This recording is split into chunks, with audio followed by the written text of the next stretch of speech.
시편의 주인공 다윗은 하나님 앞에 시편의 말씀을 통해서 자신의 기도를 올려드렸습니다. 그래서 시편의 총체적인 말씀은 몇몇 시인들, 기도자, 하나님을 찬송하는 자들을 통해서 성령의 감동에 따라 하나님의 뜻과 은혜의 말씀이 우리에게 주어진 말씀입니다. 그런데 오늘 시편 기자 다윗은 마음이 참 막막하고 답답하고 힘이 들었습니다. 그 이유는 대적자들이 그를 향하여서 모함하고 위해를 가하고 그로 하여금 견딜 수 없는 고통을 안겨주었기 때문에 그렇습니다.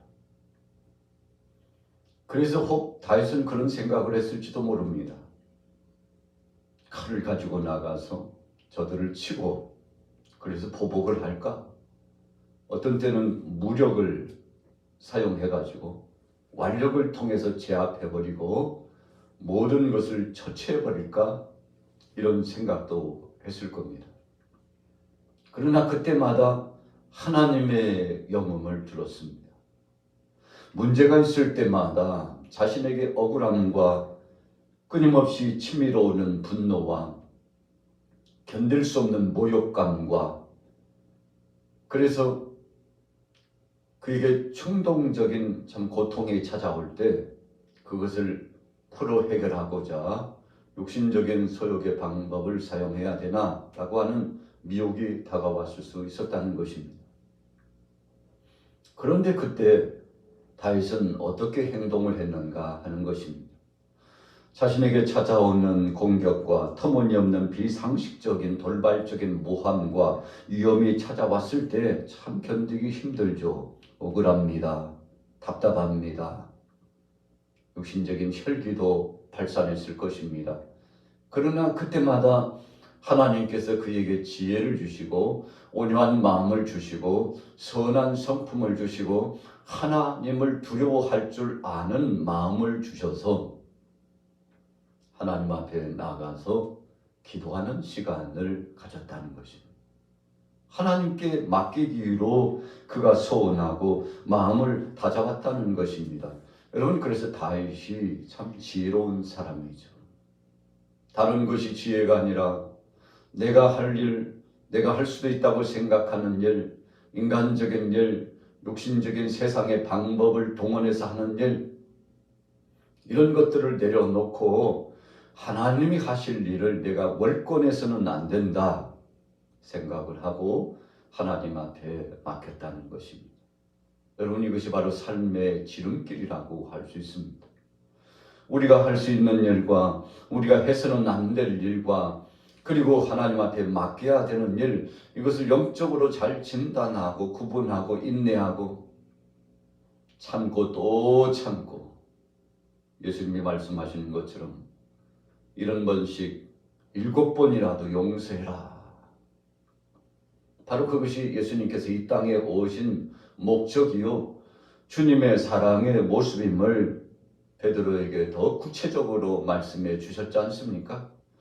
다른 제자 말고 특별히 제자 중에 베드로에게 이런 깊은 체험감과 은혜를 주신 이유가 무엇일까요? 그는 앞에 서 있는 지도자였기 때문에 그렇습니다.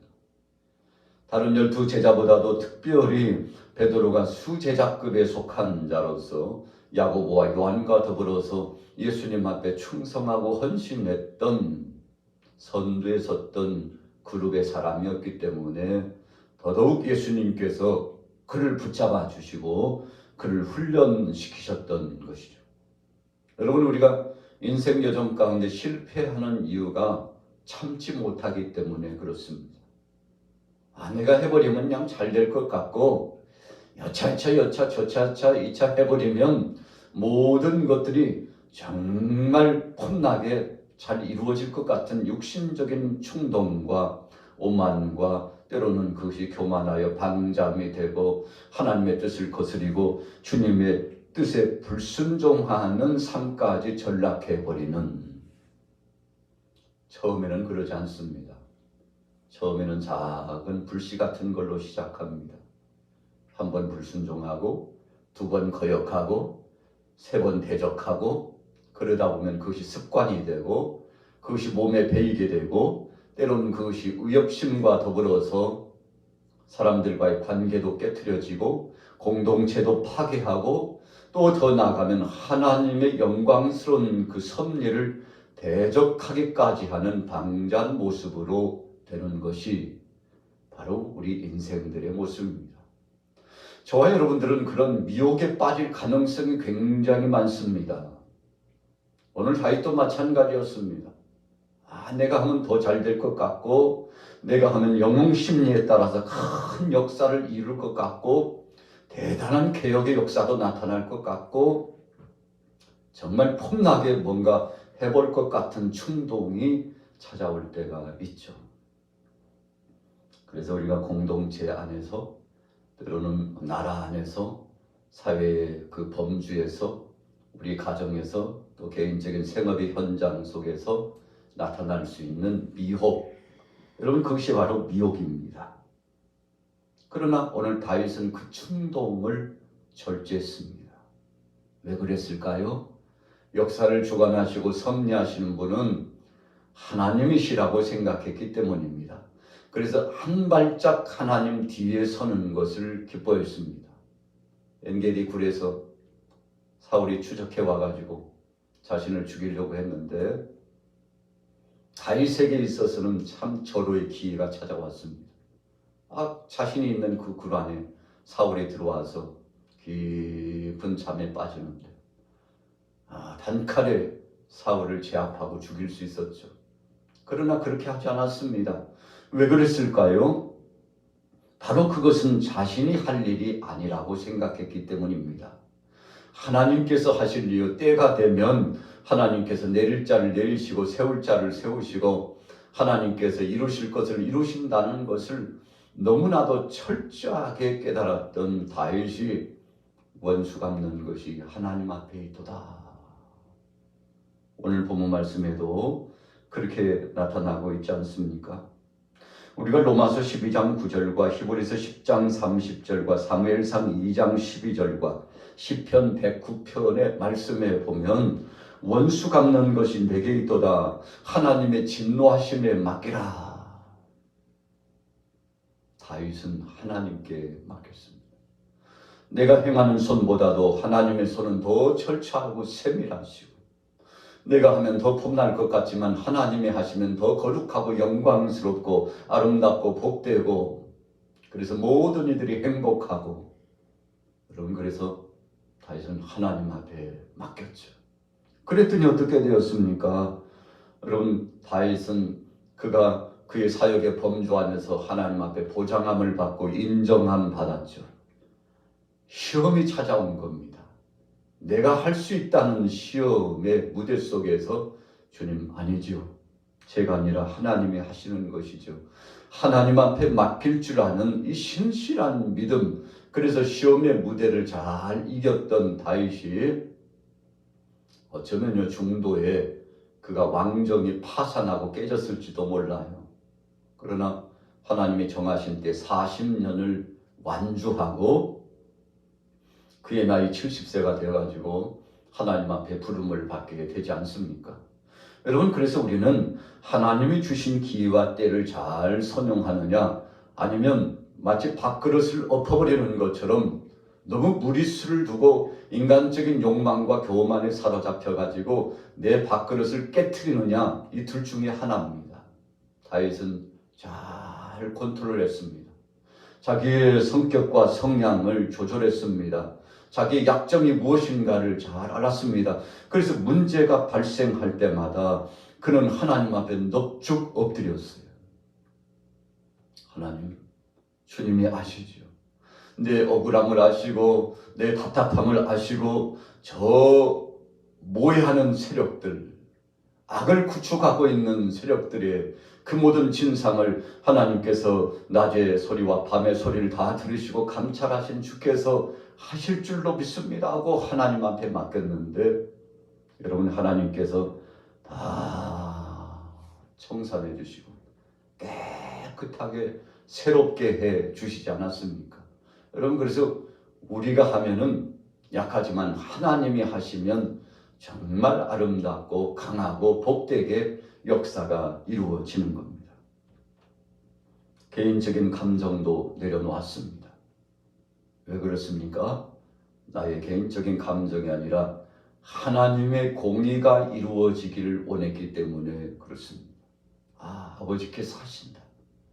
지금까지 나와 함께 하셨던 하나님, 들녘에서 양을 칠 때에도 골리앗 앞에서 신앙을 고백하며 너는 칼과 창과 단창으로 오지만 나는 만군의 여호와의 이름으로 간다. 하나님을 앞세우고 자신은 뒤에 숨었습니다. 여러분 이것이 지혜로운 것입니다. 그 적장 골리앗 다윗이 어떻게 할 수 없죠. 그러나 하나님께 맡기고 하나님 주님이 하시옵소서. 나는 약하고 유약합니다.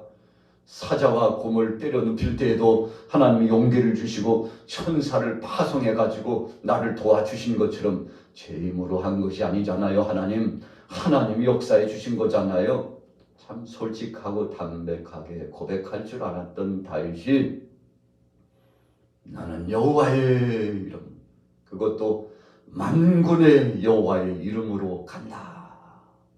만군의 여호와라는 것은 싸워주시는 하나님.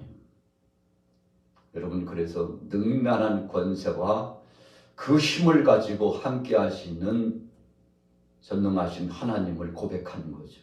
그 하나님이 역사하시리라. 여러분 그 고백대로 하나님이 대신 싸워주셨죠. 그래서 다윗과 골리앗의 싸움인 것 같지만 영적으로 사악한 원수마귀 사탄과 하나님과의 이 역사가 이 전쟁을 방불케 하는 싸움이 진행된 겁니다. 여러분 참패하죠. 누가요? 사탄이. 또 누가요? 골리앗이. 또 누가요? 오늘 다윗을 괴롭혔던 원수와 같은 악의 축을 구축하고 있는 세력들이 참패를 당했습니다. 자, 3절 보세요.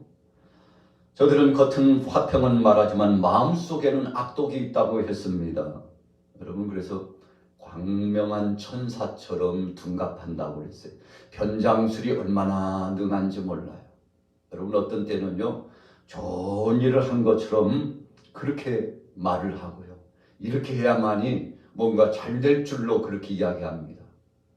그래서 의를 이루고 공의를 이루는 것처럼 속임수를 씁니다. 여러분 그러나 진실은 밝혀지게 되어 있습니다. 거짓과 참은 반드시 드러나게 되어 있습니다. 빛의 역사와 어둠의 역사는 구분되는 것입니다. 여러분 그래서 시간이 다면 다 벌거벗은 형상처럼 드러나는 거죠. 오늘 다윗이 보니까 영적으로 티미하게 흐려져 가지고 갈 바를 알지 못하고 행하는 악의 축을 구축하고 있는 세력들을 보니까 참 안타까워요. 그러나 그 영혼들을 그 참 불쌍한 그들을 하나님 앞에 맡기고 하나님 저들이 거친 화평은 말하지만 속에는 엄청난 악독을 가지고 도전해 옵니다. 그리고 하나님의 영광을 가리고 이웃을 해하고 저를 해하고 저렇게 나오는 저들 어떡합니까? 하나님께서 말씀하십니다. 내게 맡겨라. 하나님 앞에 맡겼습니다. 때를 기다렸습니다. 시간이 필요했습니다. 하나님께서 대신 원수 갚아주시라는 말씀을 나타내 주셨습니다. 여러분 그래서 5절 말씀해 보세요. 하나님께서 하신 일과 지으신 일을 부정하는 자들. 여러분 사람이 타락하는 것은 하나님이 하셔야 될 것을 내가 하려고 할 때 타락합니다. 하나님이 지으시고 역사하신 섭리를 부정하고 그리고 하나님이 없다고 소리칠 때 타락하게 되는 것입니다. 그래서 시편 14편 1절에서 4절에 보면 어리석은 자는 그 마음에 이르기를 하나님이 없다 하도다. 하나님 없대요. 여러분 표면적으로는 하나님이 살아계신다고 말하는 것 같고 하나님 영광을 드러내는 것 같고 내가 하나님의 일을 한다고 그렇게 말하지만 사실은 하나님이 없는 것처럼 행동하는 경우가 많습니다. 여러분 그래서 속이 영적으로 오면 뻔히 보이는 것입니다. 여러분, 하나님이 없대요. 하나님이 있긴 어디 있어? 설사 신을 인정한다 할지라도 지식적으로만 인정하지 그분을 영광되이 모셔드리고 그분 앞에 헌신하지 않는다는 것입니다. 여러분, 그분의 기쁨과 소원을 이루어드리는 것이 아니라 나의 의와 나의 뜻을 관철하기 위해서 행동하고 나아간다는 것입니다. 그래서 시편 14편에 참 세상 사람들이 신이 있긴 어디 있어? 신은 죽었어. 그렇게 이야기했는데 여러분, 그 세력들을 하나님께서 결국은 심판하셨지 않습니까? 참 엄청난 지진이 나타났습니다.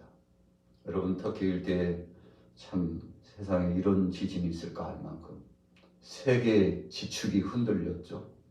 깜짝 놀랄 일이 일어났습니다.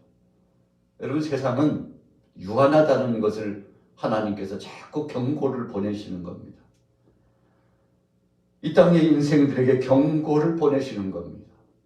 어떤 지역에는 너무 더워가지고 또 비가 너무 많이 내려가지고 어떤 지역에는 여러 가지 자연재해 현상 때문에 감염병 때문에 여러분 농작물이 다 들어가가지고 먹을 것이 없는 이 기근의 역사가 나타나는가 하면 세계 도처의 전쟁과 소문이 끊이지 않고 그래서 앞다투어 핵무기를 개발하고 최첨단을 달리는 무기를 가지고 서로 공격하고 그래서 자국 이익 중심으로 그렇게 세상에 나아가고 있지 않습니까?